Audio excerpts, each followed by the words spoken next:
안녕하세요. 범브라목 독과입니다. 구독과 좋아요, 알림 설정, 회원가입 부탁드리겠습니다.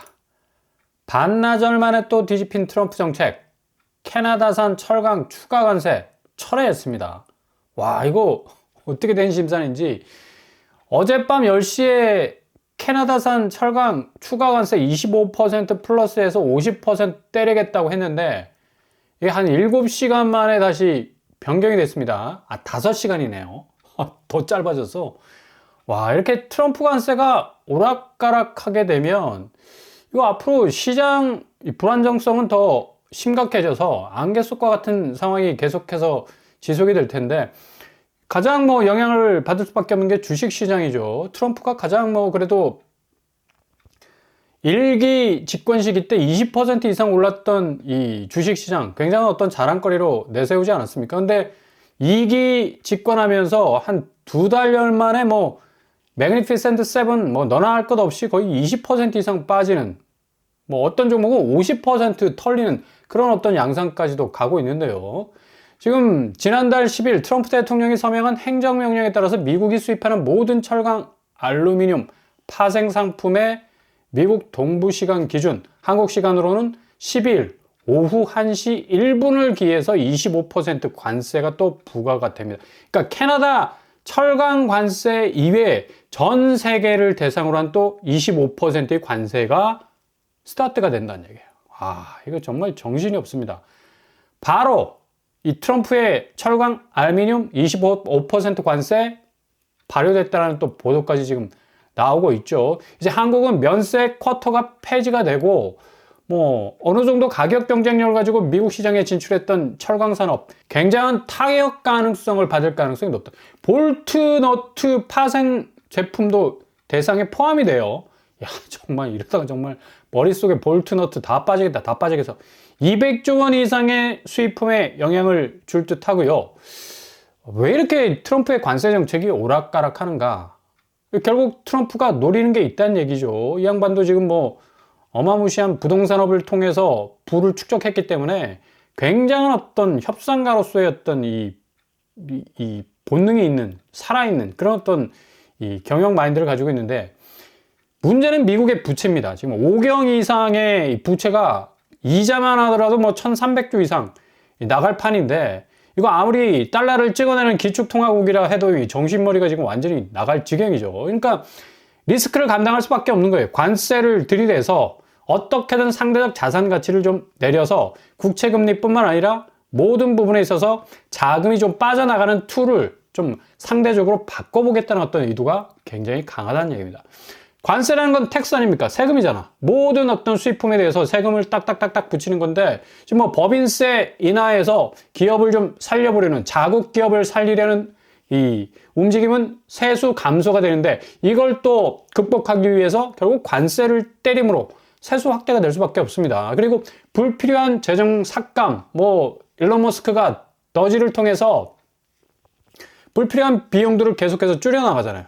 그러니까 이렇게 빡빡하게 운영하다 보니까 2달여간의 어떤 이 집권 기간에 지금 미국 경제가 휘청휘청거리고 있습니다.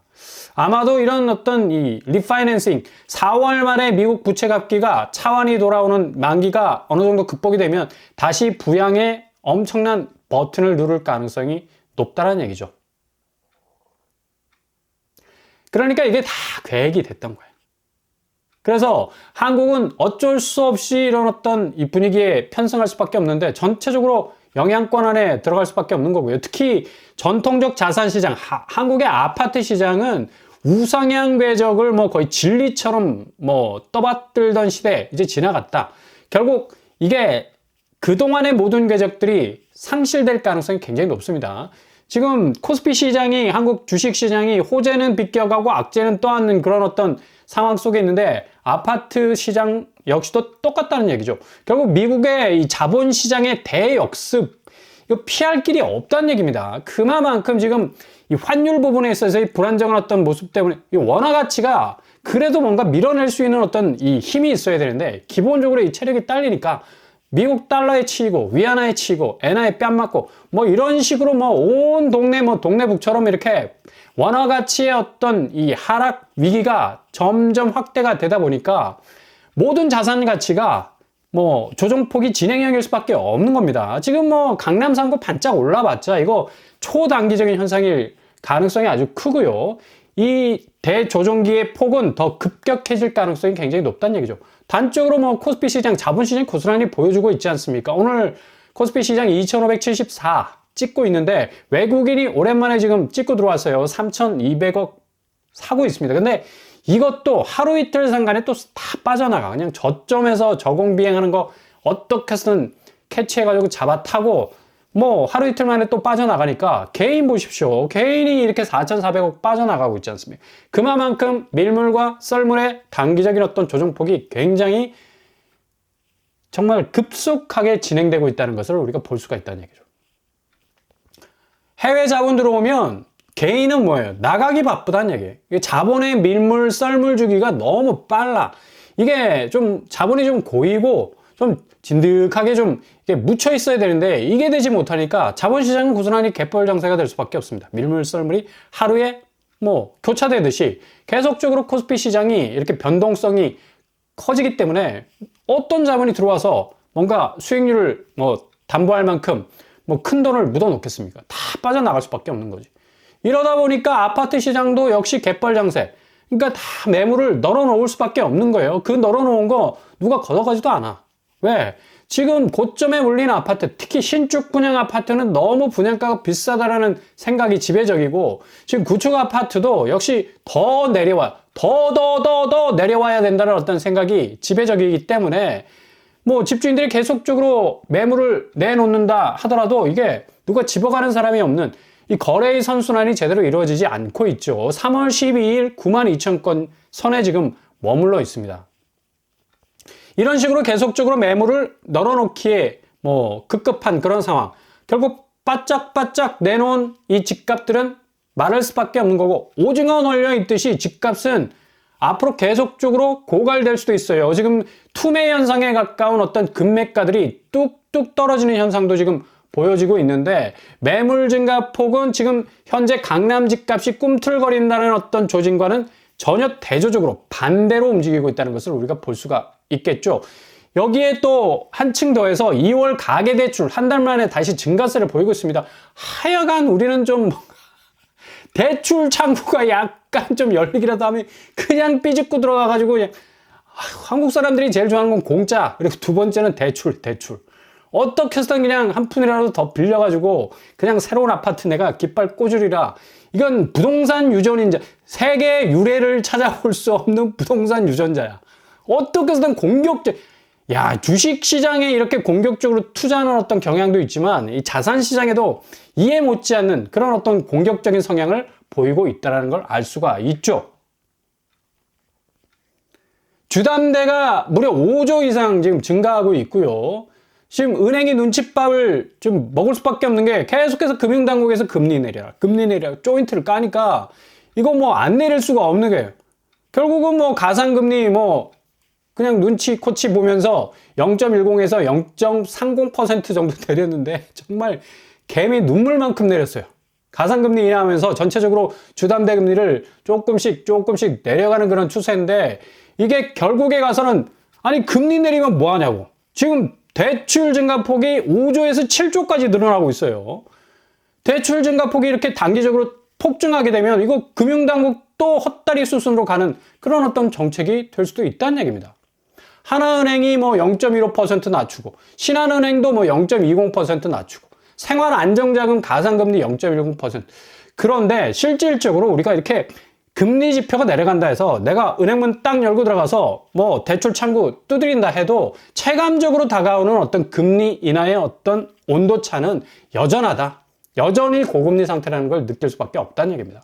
그럼에도 불구하고 은행이 우리는 지금 금리를 내리고 있어요. 그러니까 제발 좀 은행으로 와서 돈 좀 빌려가세요. 이거 은행이 가장 영업이익에서 방점을 찍는 그런 스탠스 아닙니까? 어떻게 해서든 주담대 수요 끌어모아야지 은행이 돈이 될 수가 있는 거예요. 예대 마진 벌려서 수익 창출하는 게 은행의 본질적 사명 아닙니까?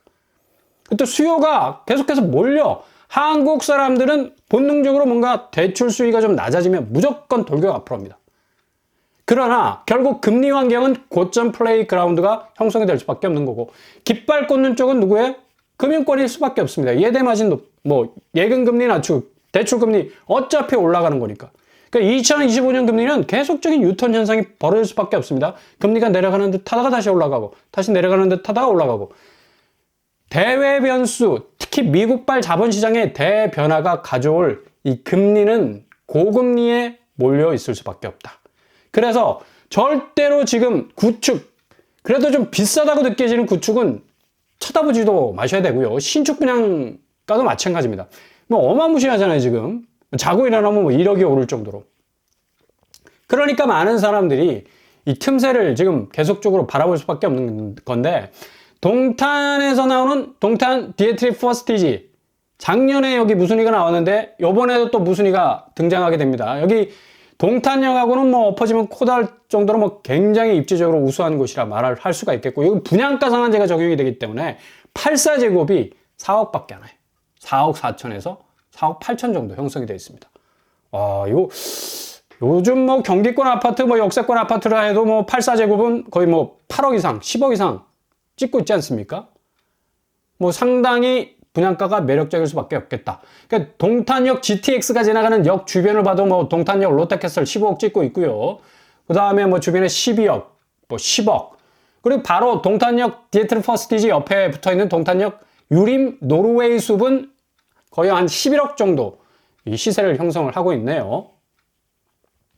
분양가가 4억 정도 되니까 아직 분양권 거래가 뭐 정확하게 이루어지지 않는 그런 상황이어서 옆에 있는 시세를 보는 게 그래도 좀 정확할 수 있겠죠. 지금 매물이 13억 3천에 나와 있습니다. 동탄역 유림 노르웨이 숲이.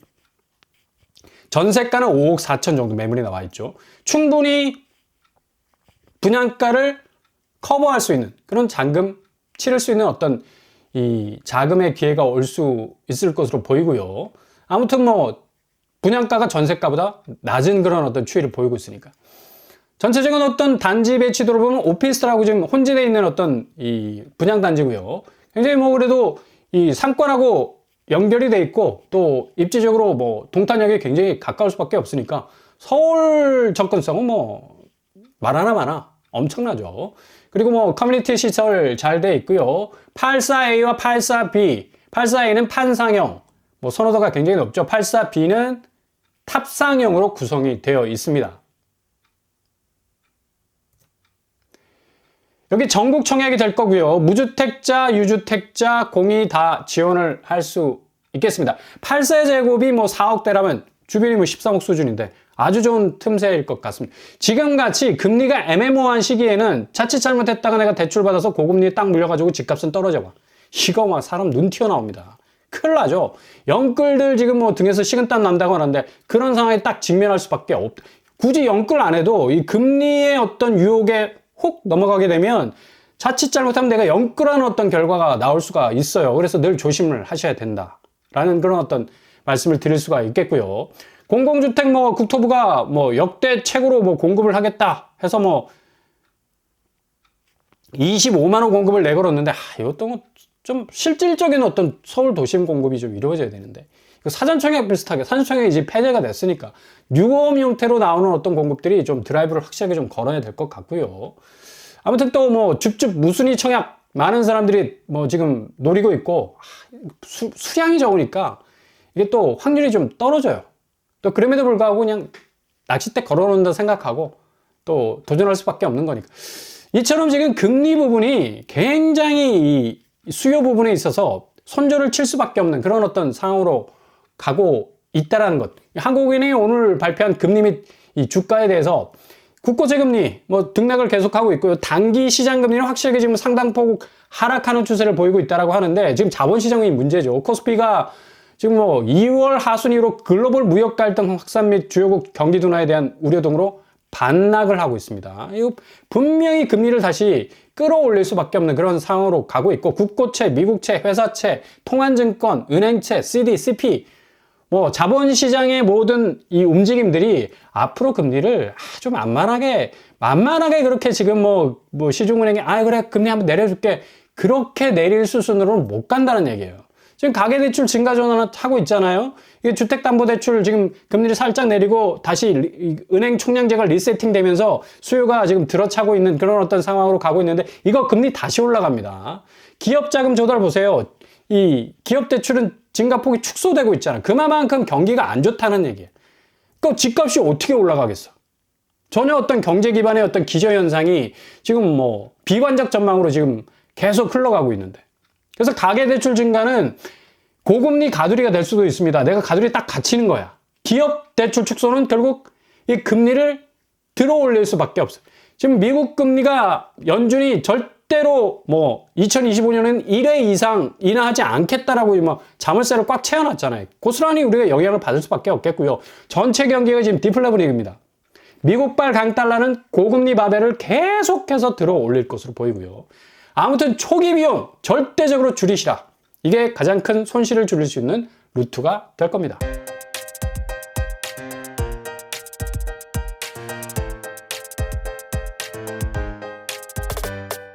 오늘의 동생캐를 거쳐 미국의 지금 뭐 관세가 뭐 오락가락합니다. 5시간 전에 말했던 거하고 이후에 말했던 게 틀려. 그만큼 지금 뭐 갈팡질팡이 어떻게 자본시장에 대처를 해야 될지 몰라서 지금 주가는 쭉쭉 떨어지고 있고요. 가상화폐도 지금 흔들흔들거리고 있어요. 한국 사람들이 가장 사랑하는 어떤 이 미국 증시 서학개미에다가 몰빵을 해놨는데 이거 지금 이거 어떻게 다 큰일 났다. 이거 완전히 공황 오는 거 아니냐. 공황 상태에 빠지고 있는데 결국 이거는 트럼프의 전략 4월 말이나 5월 초에 다시 반등의 버튼을 확실하게 누를 겁니다. 그때까지는 좀 기다리셔야 될 것 같고 자산 시장도 너무 급하게 뭐 금리를 내린다고 해서 접근했다가는 큰 코 다칠 수가 있습니다. 조심조심 한 걸음 한 걸음 접근하실 수 있길 바랍니다. 오늘도 응원합니다. 항상 여러분의 길이 꽃길만 되실 수 있길 바랍니다. 이상 빰빠람 목독방 마치겠습니다. 구독과 좋아요 부탁드립니다. 감사합니다.